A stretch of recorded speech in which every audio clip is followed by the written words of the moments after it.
Hello, friends.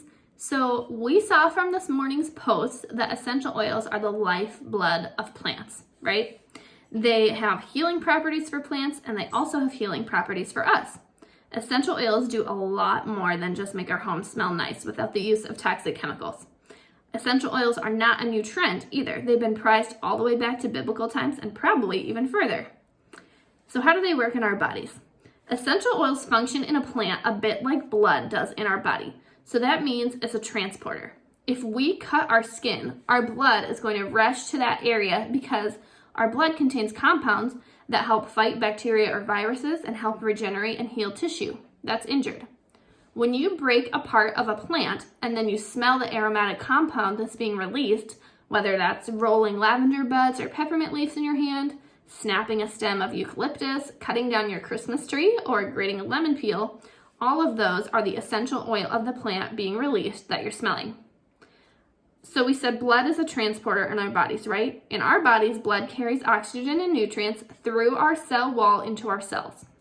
In plants, the essential oils are their defense mechanism, the mode of transportation for nutrients.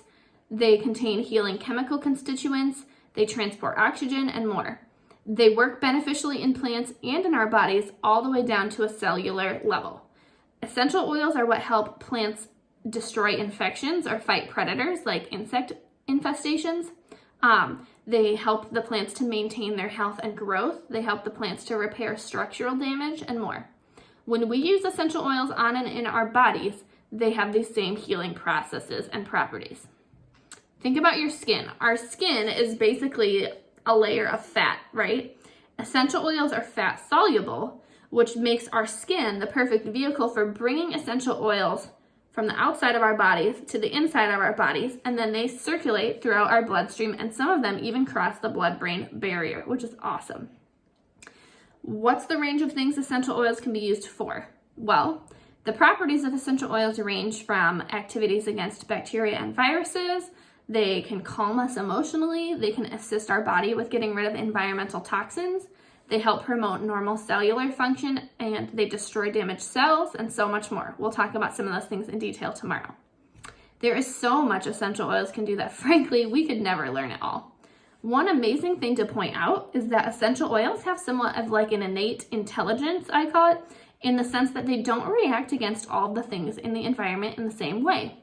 For example, lemon oil can degrade plastics, but when it's used on fruit, it cleans and preserves it.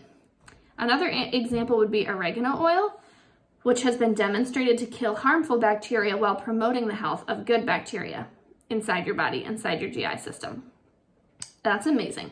Personally, I would explain that phenomena as the imparted intelligence from a divine creator. And because of that, it's okay with me that I don't know everything about how essential oils work, and I probably never will.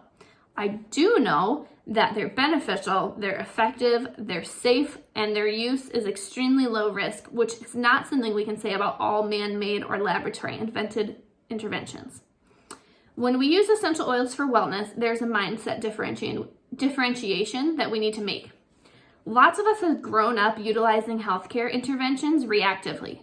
So that means when we see or become aware of an issue in our body and it bothers us enough, then we treat it, right?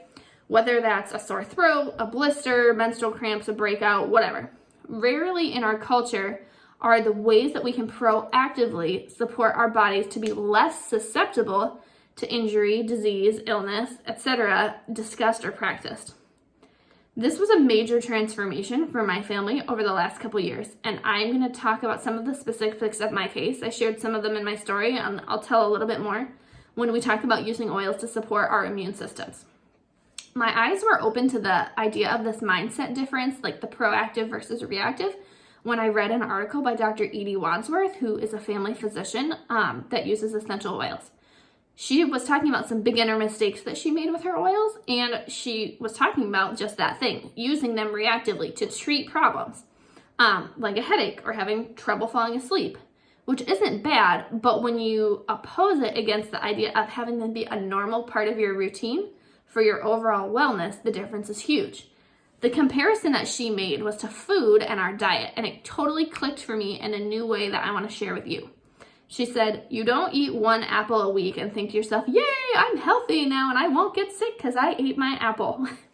Instead, your goal is to eat multiple servings of fruit and vegetables multiple times a day, all days, or most days if you can. Fruits and veggies are plants.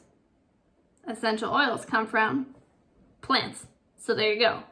We need to be thinking not, I'll pull this out when my situation gets bad enough, but instead, I want to get multiple servings, multiple times a day of this into my body.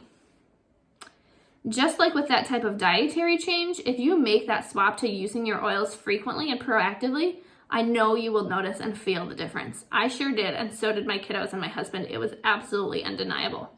I have been extremely blessed to add essential oils to my toolbox, as I like to call it, for life.